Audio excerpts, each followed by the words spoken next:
Hello friends, welcome to Study Room, the place of learning.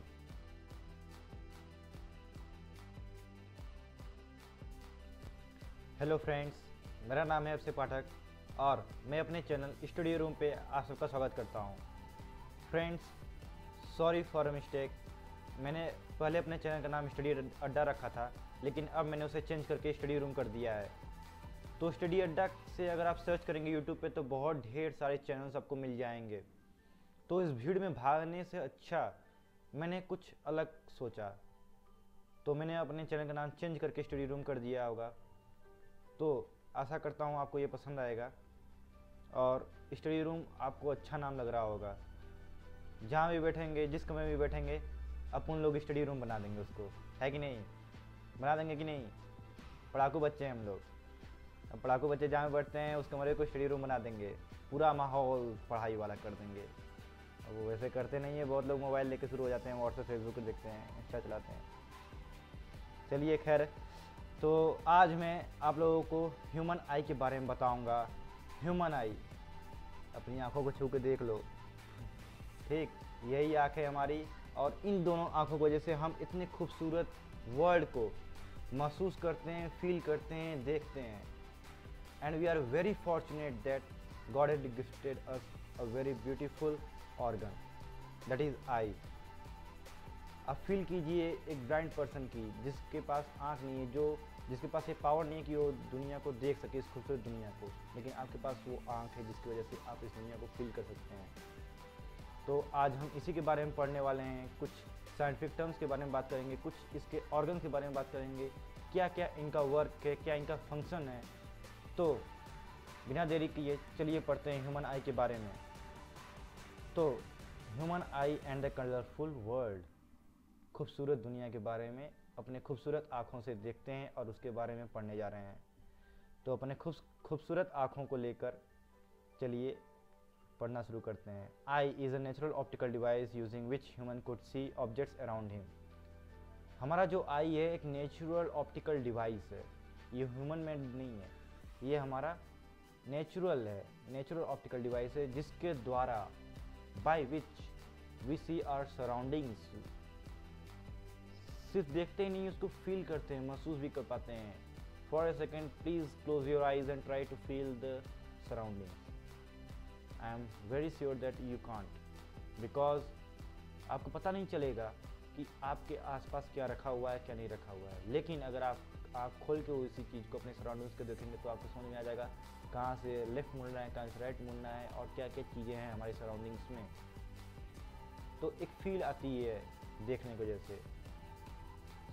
आगे लिखा है, it forms an inverted real image. Inverted image form करता है, real image form करता है on a light sensitive surface called retina. हमारी जो आँख है, आँख पे एक पीछे रेटिना होती है, उस रेटिना पे हमारी इमेज, इन्वर्टेड इमेज फॉर्म होती है, inverted and real image form होती है। तो पीछे एक लाइट सेंसिटिव सरफेस होता है, उस पर जाकर जब लाइट स्ट्राइक करती है, तब वो हमारे ब्रेन में से नर्व्स के द्वारा वो हमारे ब्रेन में जाता है, और हमें पता चलता है कि भाई ये सामने ऑब्जेक्ट रखा हुआ है, ये ऑब्जेक्ट है। तो उस पर वो इमेज फॉर्म होती है। तो दो सेल्स होते हैं हमारे रेटिना में, जिनका नाम है रॉड्स एंड कोन्स। हमने क्लास 8 में पढ़ा होगा। रॉड्स होते हैं, कोन्स होते हैं। इनका काम क्या होता है? Which are light sensitive. ये दोनों लाइट सेंसिटिव होते हैं, दोनों लाइट पड़ते ही एक्टिव हो जाते हैं। तो दोनों का काम अलग अलग थोड़ा सा है। देखिए, rods respond to the intensity of light, कितनी तेज लाइट आ रही है। अभी आप जब धूप में जाते हैं तो आप इस तरह कर लेते हैं, अपने आंखों के ऊपर अपना हाथ रख लेते हैं ताकि धूप कम आए। तो वो इंटेंसिटी बताता है, लाइट की रोशनी तेज आ रही है कि कम आ रही है। ओके फ्रेंड्स, तो ये बताता है लाइट कितनी तेज आ रही है, उसकी इंटेंसिटी लाइट की कितनी है। Cones respond to the illumination of colours. कौन सा कलर है, आप कलर को पहचान पाते हैं कौन्स की वजह से। कौन्स अगर आपकी आंखों में प्रेजेंट नहीं रहेगा तो आप नहीं पहचान पाओगे कौन सा कलर है। और इसी कौन्स के प्रेजेंट होने की वजह से, जो कौन्स हमारे रेटिना सेल्स में प्रेजेंट होते हैं, उसी वजह से आप कलर्स को फाइंड आउट कर पाते हैं कि this is this colour. There are around 125 million rods and cones. हमारे रेटिना में 125 million rods and cones cells भरे पड़े हैं। सोच लीजिए friends, the cells generate signals which are transmitted to the brain through optical nerve. हमारे आँख के लास्ट में एक ऑप्टिकल नर्व होती है जिसके द्वारा थ्रू विच जो इमेज हमारे रेटिना पे फॉर्म होती है, वहाँ से वो ऑप्टिकल नर्व से वो ब्रेन में ट्रांसफ़र होता है और हमें पता चल जाता है कि हमारे सामने ये ऑब्जेक्ट रखा हुआ है, ये फॉर्म हो रहा है, तो हम अपने सराउंडिंग्स को देख पाते हैं। Let's move forward. So friends, this is our eye, this is the complete structure of eye. आपके NCERT बुक्स में भी दिया होगा या फिर अगर आपके पास कोई रेफरेंस बुक है तो उसमें भी दिया होगा, और कुछ एक्स्ट्रा चीज़ें भी दी होंगी उसमें, बट यहाँ पे हमें जितना पढ़ना है सिर्फ उतना ही दिया हुआ है। कॉर्निया दिया है, प्यूपिल दिया है, आइरिस दिया है, रेटिना दिया है। देखिए यही इसी की बात कर रहा था मैं, यही सरफेस होता है, ठीक, यही सरफेस है। इसी पे हमारा इन्वर्टेड इमेज फॉर्म होता है थ्रू इसके जरिए। ये लेंस है, कौन सा लेंस है हमारे पास कॉन्वेक्स लेंस होता है फ्रेंड्स हमारे आई में। जनरली कुछ मैंने यहाँ पे ये देख लीजिए, कुछ नया है, कॉन्वेक्स लेंस। पढ़ तो लेते हैं हमारे आँख में एक लेंस होता है, बट कौन सा लेंस होता है पता नहीं चलता है। एक कॉन्वेक्स लेंस है, कॉन्केव लेंस है कि कॉन्वेक्स लेंस होता है फ्रेंड्स। ये रेटिना सरफेस है और देखिए नर्व है, ऑप्टिक नर्व। अब नर्व लिखा है यहाँ पे, आप इसको ऑप्टिक नर्व भी कर सकते हैं। यहाँ पे इमेज फॉर्म होता है तो यहाँ से देखिए सारे नर्व्स कनेक्टेड हैं और यहाँ से हमारे ब्रेन के पास मैसेज जाता है। ये हमारा लेंस हो गया। उसके बाद ये देखिए कॉर्निया हो गया, कॉर्निया ये पार्ट, ये प्यूपिल हो गया बीच वाला पार्ट, और ये आइरिस हो गया। ओके फ्रेंड्स, तो चलिए आगे मैं स्लाइड्स में आपको डिस्कस करूंगा इन सभी पार्ट्स के फंक्शंस के बारे में। तो आप एक बार इस इमेज को ध्यान से अपने ब्रेन में फिट कर लीजिए। कहाँ पे रेटिना है, कहाँ पे लेंस है, कहाँ पे नर्व है, कहाँ पे कॉर्निया है, प्यूपिल, आइरिस, और सबके फंक्शंस अलग अलग होंगे। पार्ट्स ऑफ द ह्यूमन आई के पार्ट्स देखिए, मैंने यहाँ पे भी डायग्राम बना के रखा हुआ है। कॉर्निया, पहले हम इसके बारे में डिस्कस करने जाएंगे, कॉर्निया के बारे में।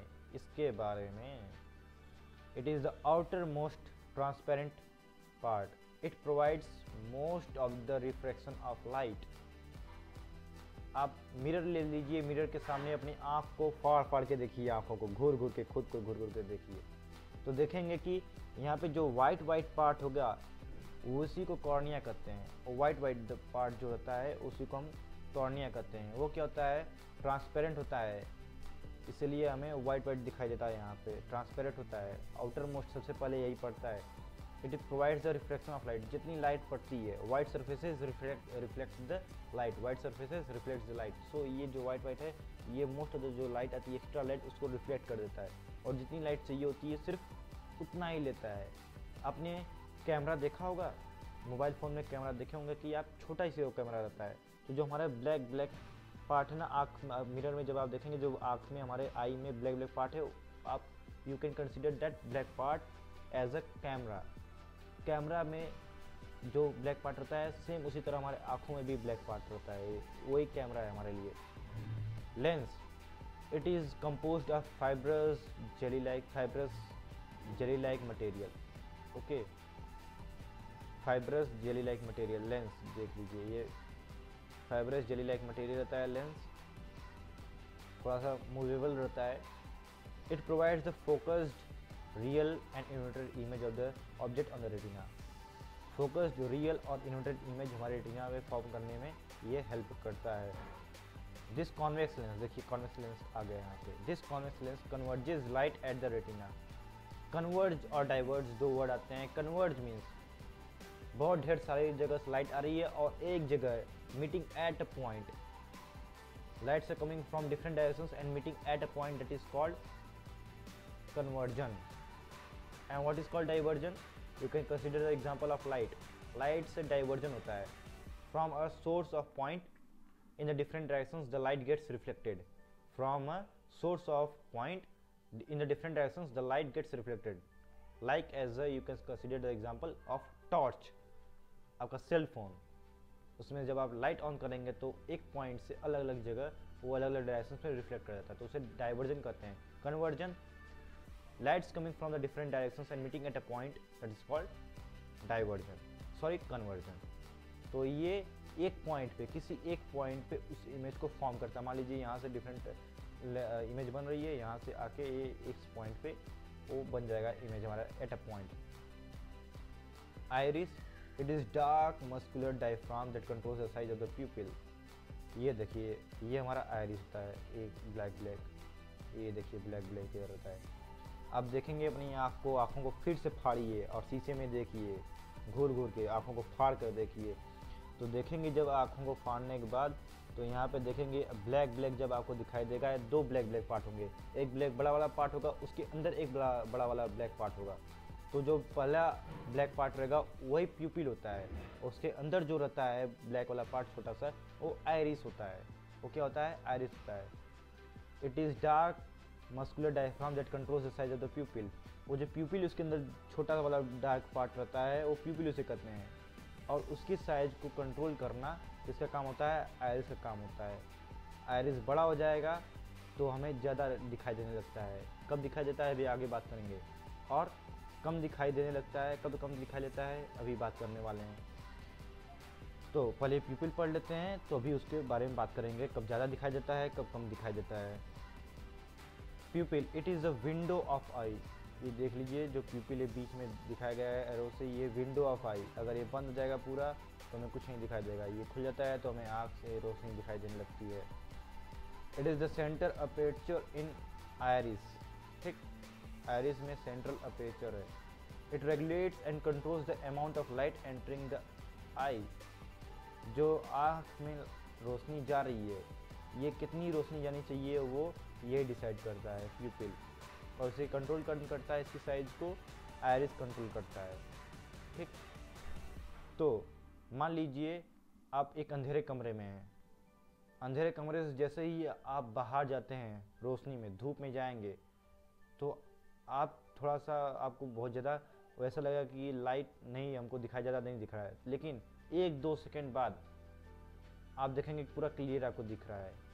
और सेम वैसे ही जब आप बहुत रोशनी वाले कमरे से एक डार्क रूम में जाते हैं, तो आपको जाते ही तुरंत कुछ नहीं दिखाई देगा, ऐसा लगेगा एकदम पूरा अंधेरा है।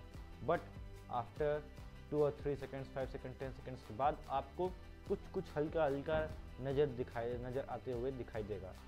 कुछ आपको इमेज रिफ्लेक्ट होते हुए दिखाई देगी, कुछ आप वहाँ पे महसूस कर पाएंगे, देख पाएंगे। ऐसा क्यों होता है?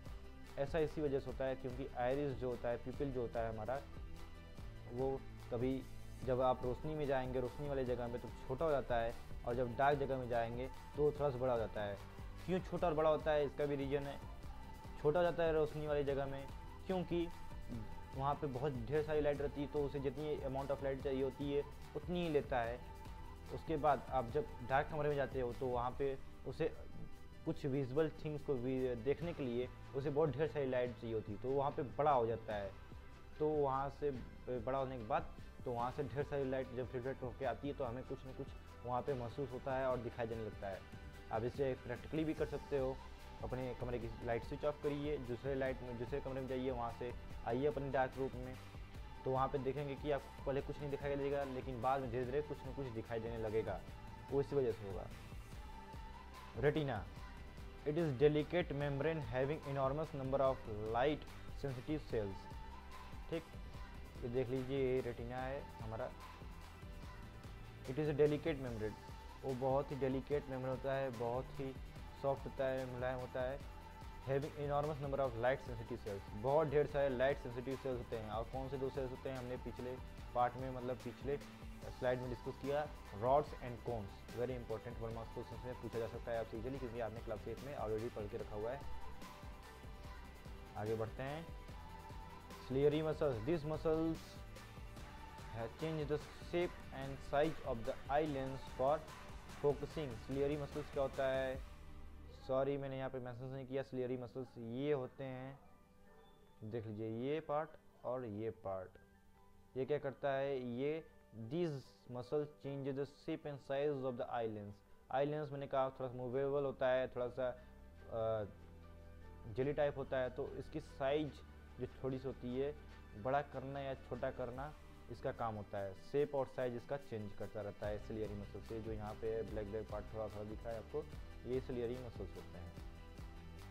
Far point, The maximum distance at which object can be seen clearly is far point of the eye. For a normal adult eye, it is value its infinity. Maximum point, आप कितने दूर तक दे सकते हो, वो आपका फार पॉइंट होता है।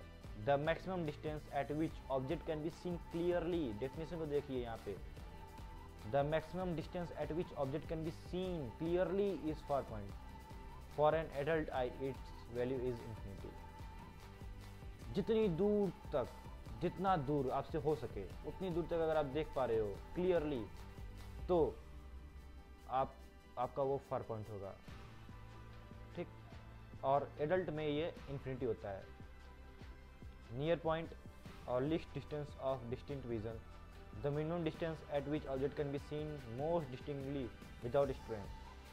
नियर पॉइंट, आप किताब पढ़ रहे हो तो आप कितने नज़दीक से उसको देख सकते हो।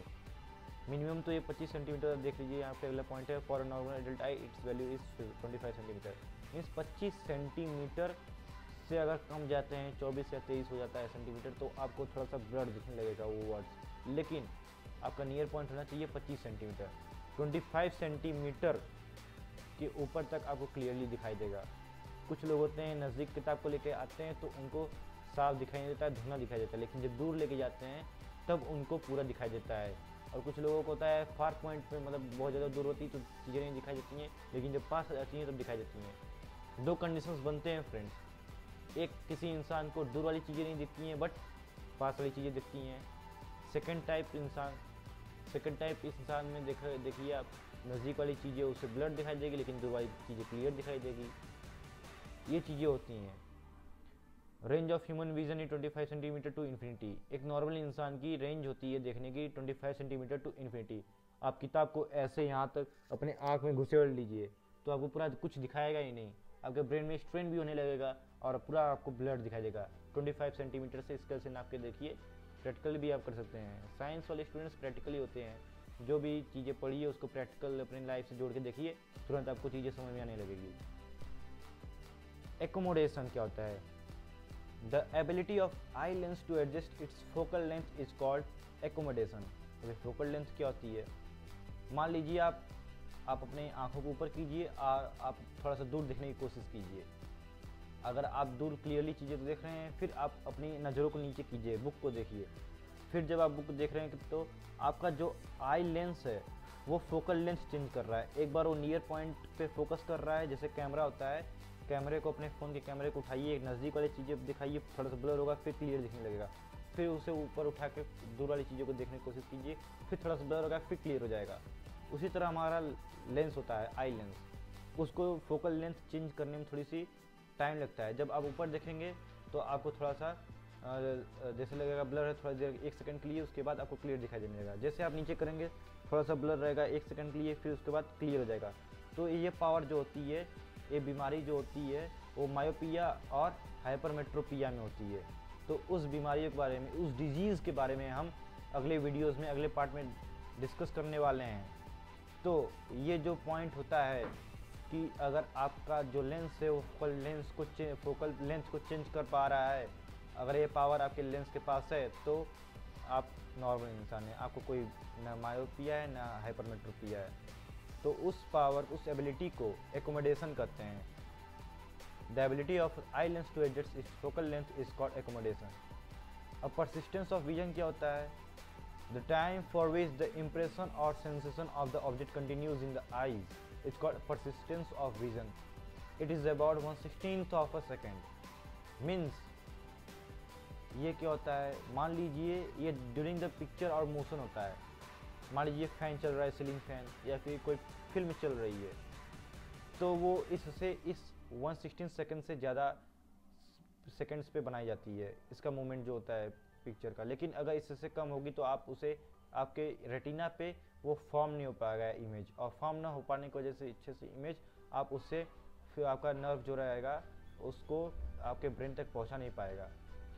इसीलिए जब पिक्चर को आप मोशन में देखते हैं, मोशन के द्वारा, तो पिक्चर में वो आपको स्लो में दिखाया जाता है, नॉर्मल व्यू पे।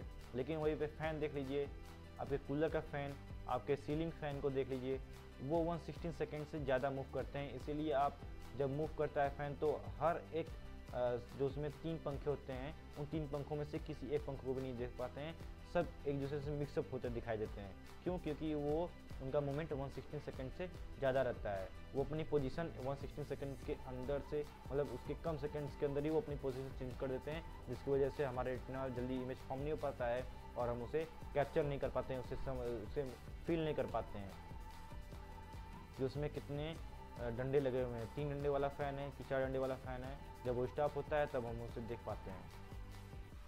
तो ये होता है। तो that was the end part of today's video. I hope कि आपको सारे फंक्शन, सारे पार्ट्स के बारे में पता चल गया होगा, हमारे आई में कितने पार्ट्स हैं, उसके फंक्शंस क्या हैं।